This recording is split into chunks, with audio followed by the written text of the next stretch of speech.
Olá, chegamos na 10ª semente, a 10ª lei da qualidade de vida, ser um empreendedor. E para ser um empreendedor, é preciso trabalhar perdas e frustrações.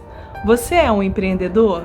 Se você almeja ser um empreendedor, precisa aprender a encarar a vida de forma diferente. Primeiro, o empreendedor, ele vai enfrentar labirintos externos e labirintos internos. É preciso enxergar a família, o trabalho, as instituições como labirintos externos. E é preciso também aprender a trabalhar no teatro da mente, no campo das emoções. E assim caminharemos também pelos labirintos internos. Na verdade, nós não sabemos exatamente o que encontraremos nesses labirintos, mas o empreendedor, ele aprende a perder, aprende a ganhar, aprende a vencer e o importante é não desistir. Muitas crenças, elas se formam nas estruturas da nossa mente e isso tende a nos bloquear, mas o verdadeiro empreendedor, ele sabe que não pode parar. Por que enxergar os ambientes em que vivemos como labirintos? Porque eles têm curvas imprevisíveis, compartimentos desconhecidos e situações inesperadas. Os que desejam ser empreendedores precisam ter consciência de que a vida é uma grande escola, mas pouco ensina para quem não sabe ser um aluno. Seu maior desafio será penetrar esses labirintos e explorá-los saudavelmente. Para isso, você precisará de coragem para caminhar e humildade para corrigir as rotas. Você tem essas características? Errará não poucas vezes, mas esse é o preço para que as conquistas cheguem. Precisará saber que mais grave do que errar é se omitir ou não tentar. O mais grave nesses labirintos é entrar com orgulho, acreditando que já sabe. Na verdade, nenhum de nós sabemos. Precisamos encarar a vida como aprendizes. Lá na Grécia Antiga, Sócrates, determinada vez, ele saiu para conversar com os homens mais sábios, pelo menos conhecidos como os homens mais sábios daquela época. E ao conversar com cada um daqueles homens, ele viu tanta arrogância, tanta prepotência. E nesse momento ele proferiu a frase, sei que nada sei. O que ele queria dizer com isso? Que na verdade só é sábio quem sabe realmente que tem muito para aprender, que não é detentor de todo o conhecimento. Então esse é um empreendedor que encara a vida dessa forma. Sei que nada sei. Um outro detalhe muito importante em ser empreendedor é cuidar dos paradigmas, das crenças, aquelas coisas que estão enraizadas na estrutura mental que nos impede muitas vezes de avançar. Na verdade, não é a condição que nos permite fazer alguma coisa. Porque eu tenho pouco dinheiro, porque eu não estudei da forma que deveria. Não, é a decisão. Quando você decide, não existe nada que possa te parar. Quando você determina e avança em atitude para fazer aquilo que precisa ser feito, é assim que o empreendedor age. Quando se fala em empreendedorismo, muitas pessoas pensam que estamos falando apenas de negócios, de questões financeiras. Não.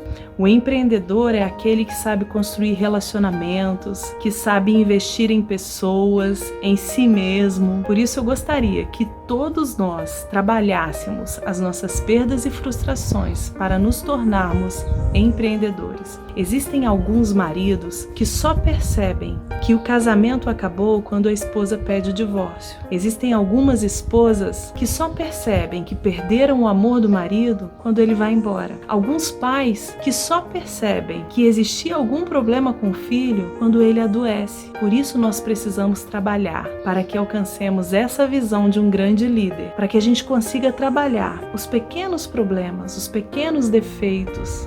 Existem alguns profissionais que passam anos fazendo a mesma coisa e não se reciclam, não estudam. E de repente, quando ele é superado profissionalmente ou é mandado embora daquele cargo, então ele busca estudar, ele vai tentar fazer alguma coisa. Quando temos o espírito empreendedor, nós fazemos. Antes que o problema aconteça, nós buscamos essa melhoria. Um dos maiores problemas que temos na sociedade atual é que a maioria das pessoas gastam tudo que ganham e ainda um pouco mais. As pessoas não entendem a vida como esse grande labirinto. Nós não sabemos o que vem logo adiante e muitas pessoas estão adoecidas porque estão pressionadas e esmagadas pelas dívidas. O empreendedor, ele não tem medo de dizer: ensina-me, eu falhei, eu vou recomeçar.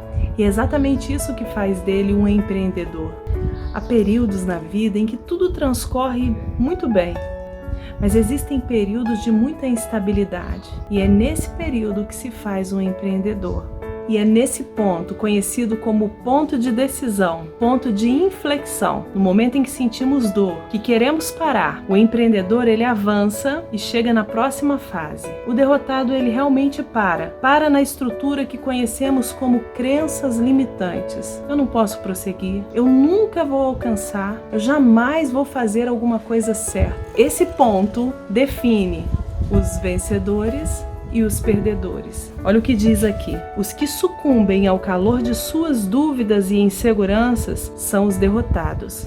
Um empreendedor, ele tem dúvidas, mas não é aprisionado por elas. O empreendedor decide se aventurar pelos labirintos internos e externos. Para muitos, a dor é um problema. Para os sábios empreendedores, a dor é a sua escola. É nela que o empreendedor aprende as maiores lições. Jesus Cristo, nosso modelo, ele foi e é o maior empreendedor de toda a história. Eu quero usar 3 exemplos para mostrar quem foi Jesus como um grande empreendedor. Primeiro, ele investiu naquela equipe de discípulos que eram tensos, irritadícios, egoístas. Jesus trabalhou com eles, plantou sementes, ensinou a qualidade de vida para cada um. E eles se tornaram uma grande equipe. É só ler as coisas que Pedro, João e os outros escreveram que nós conseguimos entender o grande trabalho de empreendedorismo que Jesus fez com eles. Segundo exemplo é o exemplo do próprio Cristo morrendo na cruz. Somente um empreendedor pode ter tamanha lucidez no momento como este. Enfrentando a morte de cruz, ele olha para todas as pessoas, ele enxerga as misérias que aquelas pessoas tinham e ele faz uma oração por eles.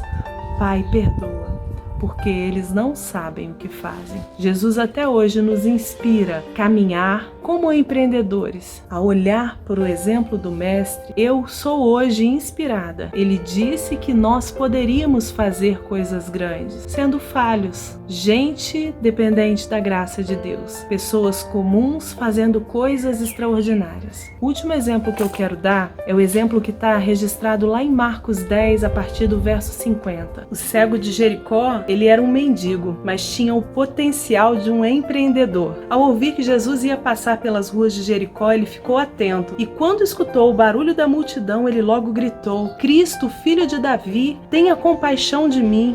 E a multidão tentou pará-lo, dizendo que Jesus não o ouviria porque ele era apenas um mendigo, um cego, mas ele não se intimidou. A Bíblia diz que ele gritou mais alto: Cristo, filho de Davi, tenha compaixão de mim. E Jesus, escutando, mandou chamá-lo. E nesse momento, aquele cego, aquele mendigo, ele tem uma atitude fundamental. Ele dá um salto e ele lança para longe de si a capa de mendigo, e vai até Jesus, com fé, sem crença limitante. Jesus então, o grande empreendedor, pergunta a ele: o que queres que eu te faça? E ele responde: eu quero ver, mestre, eu quero ver. Jesus não apenas o cura, como o salva também. E esse mesmo Jesus está diante de mim, diante de você hoje. E ele nos pergunta: o que queres que eu te faça? Eu quero te inspirar com essa semente de hoje, com tudo aquilo que nós temos falado nas leis da qualidade de vida. Lance para fora a sua capa de mendigo, dê um salto, abandone tudo aquilo que te impede. Seja um empreendedor, trabalhe as suas perdas e as suas frustrações. Tenha coragem, ouse, encare os labirintos, levante, dê um salto e lance para longe de você a capa de mendigo, aquela que te impede de cumprir o seu propósito aqui na Terra. Campeão, vem